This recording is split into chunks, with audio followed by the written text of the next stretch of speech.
Oi! Então, as escolas literárias são divididas em 3 pontos: suas temáticas, suas estilísticas e seus contextos históricos, principalmente os contextos históricos. E a princípio a gente tem as escolas literárias europeias. A gente começa com o trovadorismo, que ocorre de 1189 até 1448, e ele carrega bastante da cultura teocêntrica, ou seja, Deus é o homem, Deus é o centro de todas as coisas. E ele tem como característica a não divisão entre a música e a poesia, o que ou seja, as cantigas. E as cantigas seguem 2 linhas, as líricas e as satíricas. As líricas são as cantigas de amor e amigo, e as satíricas são a de escárnio e maldizer. A de escárnio tem uma linguagem mais leve, e a de maldizer tem uma linguagem mais pesada.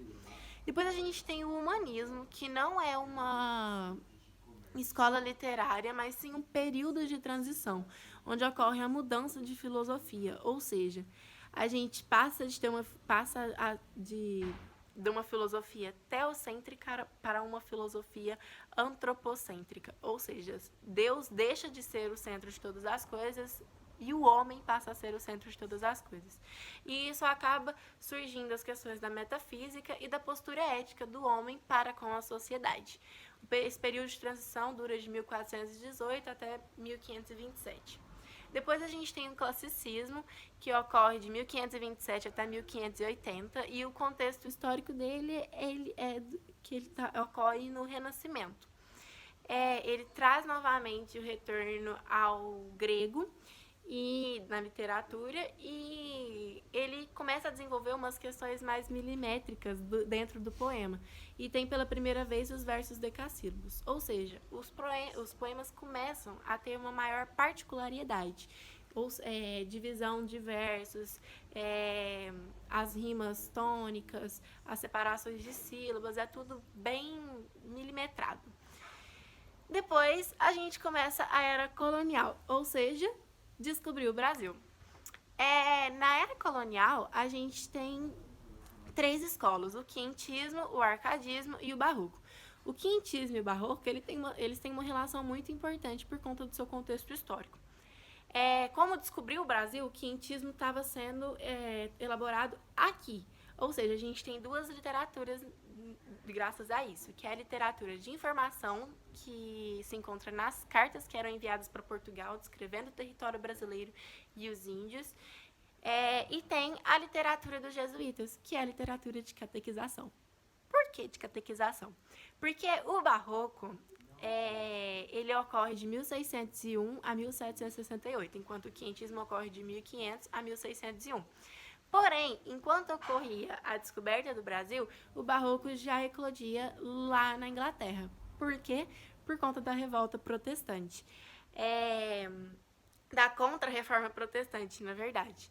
E como a Igreja Católica estava perdendo seus fiéis, o Brasil foi o que os índios foi o que encontrou para poder conseguir ganhar mais seguidores e mais fiéis a partir da catequização dos índios. E isso acabou que ajudou, né, a Igreja Católica, ajudou, e por isso desse link entre o barroco e o quinhentismo.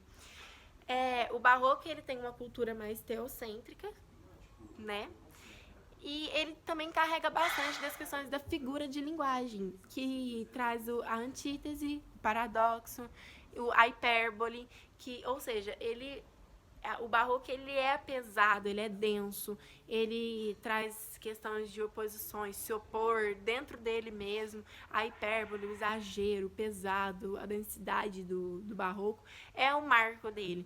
E também tem a questão do cultismo, que é o uso das palavras cultas, e o contraceptismo, ou seja, o jogo de ideias que é proposto justamente pela antítese, o paradoxo e a hipérbole. E aí surge também a retórica, ou seja, as premissas, né? Um exemplo disso. Vamos supor, a Cláudia é uma mulher. Toda mulher voa. Se Cláudia é uma mulher, logo Cláudia voa. Então, é onde a gente começa todo esse desenvolvimento da retórica que vai ser trabalhado na filosofia. Depois a gente tem o arcadismo, que é conhecido justamente por se opor completamente ao barroco.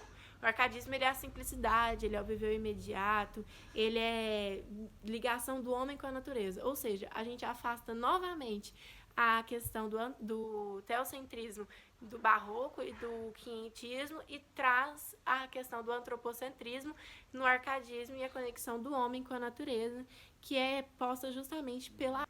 O arcadismo ocorre de 1768 até 1808. Depois a gente começa a nossa era nacional, que se inicia com o romantismo, que ocorre de 1836 a 1881. Ele é dividido em 3 fases, sendo a nacionalidade, o indianista, depois a segunda fase, o egocentrismo e o pessimismo, e a terceira fase, a liberdade. No romantismo a gente tem o amor constante, o sofrimento, a linguagem subjetiva. E, pela primeira vez, o verso livre, ou seja, a liberdade formal. Além disso, a gente também tem, no nosso contexto histórico, a independência do Brasil. E isso acaba influenciando bastante nas artes e a gente começa a criar a nossa identidade brasileira.